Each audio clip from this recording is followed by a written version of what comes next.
kakati bw'oba okimanyi nti okola bino ebintu omukazi tassa kuwa respect ate omukazi baba tassa kuwa respect tegeeza tasobola kwagala. Jjukira respect erifa abasajja it is a sign of love. Omukazi kasaki feeling nti tassa kuwa respect mote there and then relationship eba tegenda kola kasita obanga omukazi asobola ositula eddoboozi lye wooli ne mu arguinga. No, don't entertain that. Don't even give it a space. Mugambe guno gwe mulundi oguba gusooka era ogusemba okuddamu to raise your voice on me. Ayina okubanga amaze otegeera who are you in her life. My name is Shafiq, I'm a dating coach. Nkwaniriza ku YouTube channel yange. So tugenda kuyiga zino steps ezireeterwa abakazi okuba gwe tebakuwa respect. Oyinza okuba nga obadde ofacing eyo challenge. Likinga, subscribinga, nkwaniriza wona wosinzira okubanga otulaba. Lwobeere nnyo protective and suspicious eri omukazi oyo a losing respect because that is a sign of desperate. Okitegera desperation oyagayaga bamukutwalako oli suspicious anakubidde essimu eyo message ani oyo abadde ani oba kitegera wabaddewa nakubidde essimu tewakote wabadde oyogera nani essimu yabadde eri busy kasita kisukka. Being protective, it is a good sign nti omukazi ono oba omufaako naye kasita kisukka okitegera omubuuza ani akubidde nakubidde essimu wadde okola eva lw'okuba essimu otuukira mu kumuwozesa kiba kisusse oba okitegera gwe eva oba olowooza agenze mu kwenda omukazi agenda losing respect ajja laba nti toyina backbone oba okitegera kuba nagamba kasita oyagayaga it is a bad sign obeera clingy obeera need. Kakati ezo traits kakasa nti tozikola kubanga omukazi agenda losing respect ate omukazi kasa losing respect aba tasobola kwagala. Sign number 2 gwe kwe kuhidinga potential yo oba okitegera oyinza okubanga oli musajja muyimbi olina eddoboozi ng'omukazi alaba gaayo naasobola obeera star omukazi n'akizuula nti omanyi osamba akapiira n'akizuula ono gaayi makanika mulungi naye nga you undermined yourself undermininga weenyooma yo shy we n'olyawo totegeerekeka omukazi agenda losing respect kubanga talaba abakazi baagala nnyo abasajja bali ambitious ng'alaba oli strong kyoyagala okyagala you go for it no matter what negwe andi kati you fear to take risk. What do you fear take risk and you to come into this world it was very risky. Be a risk taker oba kitegera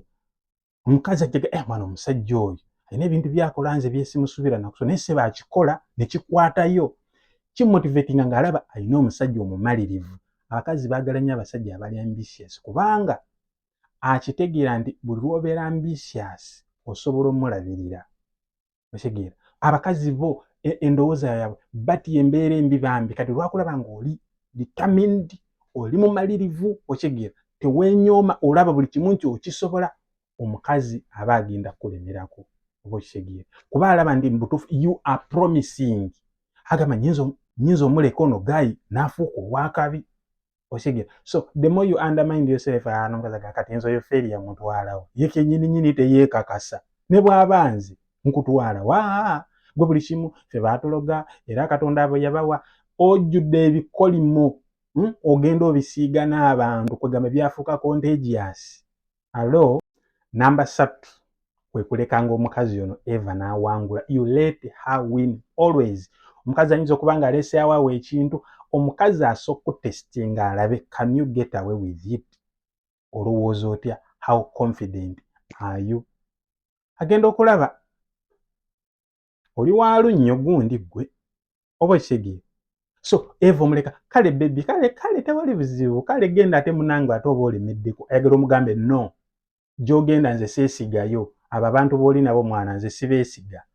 omulaze nti ye omwesiga naye abantu gy'alaga tobeesiga oba okitegera tomuleka kuwangula nze kana akagoye ke njagala ebyo by'onyambala nze ebigira nze na onkadya mukwano mukyala wange saagala yambale bw'atyo okitegera you represent me muwe n'ensonga lwaki toyagala yambale bw'atyo nze nkwagala oyambadde bw'ati kitegera yambala bw'oti nze bwentyo bwe nkyagala. Don't let her win lwakuba acomplaininze. Abakazi baagala omusajja amucontrollinga ku bintu ebyo nekubadde nga abyagala nze gundi yanzijja ku mini gundi yanzijja ku patra gundi weyanfunira oyo nze nga ngenda mu kiraabu nze nali ngenda ne mugundi bw'oba olwa nti omukazi omwagala omwamukwano ninkubadde gye nakujja but from today tewakyali kuba bbaala ebbaala ekoma wano bw'oba either you choose me and the bar you go open okitegeera tolina mmuleka kuwininga mbu lwakuba gye wamusanga omukazi najja n'akubuuza omukazi atamanyi kufumba osobola omugira mugala lwaki oba tomanyi kufumba gende wasenga oyiga okufumba gwe wakulira mu kibira gwe wakulira weeyo wakulira mu bwengula waggwa bugwi okuva ku nsi gwe ataayiga kufumba mugamba njagala omukazi amanyi ofumba kozi njagala okulya obulungi ezo testi zonna omukazi azikutera gwolooza lwaki aba abikubuuza bakimanyi bulungi nti omukazi yena ku nsi alina okuba nga amanyi okufumba ekyo nkubuulira kubanga Uganda sigamba nti eringa Amerika omwana ayinza obeerawo nga tamanyi kituufu kufumba oba kigye naye waffe mu Afirika yakulirawo eyo gye yali kasita akubuuza nti osoowasa omuntu atamanyi kufumba that is a test n'akubuuza ebibuuzo osobola era n'omukazi ataasika it is a test mugambe yes I want them genda osike genda osike asike mtu agambe hagundi yangambye nsike oboche totandika deda mukwano ebyo si bye bifumba akubuuza nagamba omukazi buli kyakubuuza abalina kyategeeza so the more bw'otandika ebyo atestinga yo capacity eri bunene kyenkana ki obochegera kasa omuntu aba takola bwati kuba kati gwe weebuuze bw'aba tasobola fumba koze ekyo kintu ekitono omukazi yena kyasobola okukola kati bw'aba takiina ayina ki mugagga alina bizimbe mu Kampala nti ku myaka gyaliko byabadde azimba okugira kwa mulema habamu osanga n'okusoma nga teyasoma ekyokusoma tekigaana kumanya kufumba gwe ng'omanyi okitegera maama wo ng'amanyi okufumba gwe wakula n'ekitaawo mwalyanga mayinja mwalyanga ki tamanyi ku masigiri so tolimbibwa mbunze simanyi kufumba mugambe my dear you are single if you can't cook you are single toleka mukazi kuwangula be open namba 4 you criticize her for your failure nze nali bwenti business yange yali bulungi wajja nze n'endyoka nzira emabega gwe musiru yes gwe omusajja we blame you for your failure kuba gwe mutwe omukazi mukira agoberera bugoberezi gwe ng'omusajja what was your plan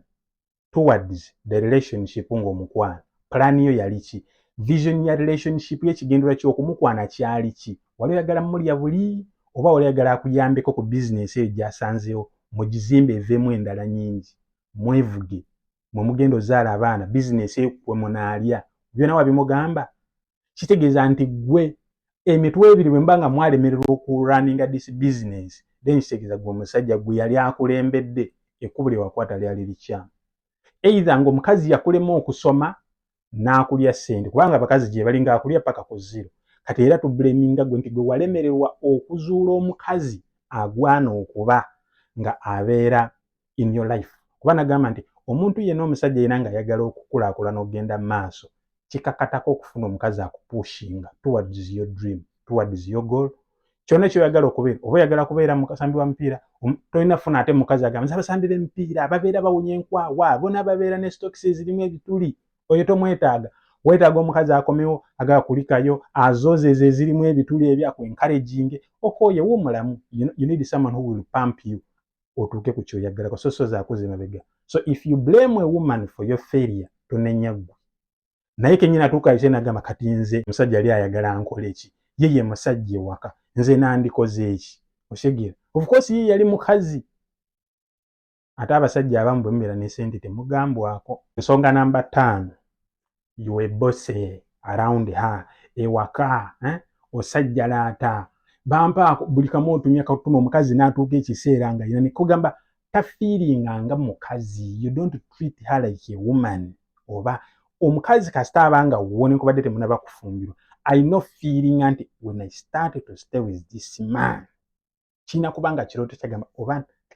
bukeera dinze nenve waffe bananga nga ne waka bwe bamunyizaako nze banayo omuntu ajave wano mind ye muliwo kubanga akimanyi omuyisa bulungi naye we n'oli boosi omutuma alinga kadama omutuma kino omutuma kiri otuddaawo ne byosobola okwekolera gwe njagala ojjukire nti before nga tanajja obadde obikola ng'ofumba ng'olya nga n'ennyumba ogisiimuula buli kimu n'okikole buli so saagala weerabire jjukira she is a helper oba okitegeera helper aze kuyambako buyambi so si nti mukozi wa waka no. Kigira ayinza okulwala osobola ofumba tolina kyovaako, but at your own will or at your own pace. Oba olumu osobola ofumba either akooye oba omusoso okomawo ewaka, yes fumbako oba olumu, tekiba kya buli kanaku, naye gwe wafuuka gundi ne bwoba omusooseewo n'engoye bwoba ng'olaba nti ekintu osobola okikola, oluusi abeera waabwe omukubira ku weekend, jangu mwana engoye wano zijjudde, then you are bossing kugamba atuuka ekiseera n'agamba naye omusajja ono ampita mukozi, omusajja sebe engoye zayambala ne tagira bw'ati oshegiye. Yes, there are some women nga ye takiinaamu buzibu, naye mulage nti tugenda beera bulungi, I'm there for you, nkuyina, don't fear, nkuyina, oba oshegiye. But so ebintu ebyo oba obikola, omukazi agenda losing respect gy'oli, agenda kulaba ogenda mutulugunya, ogenda mufuula mukazi, agenda fiira mu ntamu, oba olumu mukwano tugendeko out, tofumba weekend, tofumba tugenda lya out unless nga muyina abagenyi ewaka, yefumba tulina abagenyi. Okay, so beera musajja alaba ewala, beera n'ekisa ku muntu gw'oyagala, be kind nga gwe bwe weekwatibwako ekisengere gye weeyagala naye mwagale. So bw'oba tosobola mwagala, making sure sooka weezuule paka ebyo tubikola. So twegeko mu vidiyo eddako. My name is Shafik, this is my YouTube channel. Peace and love.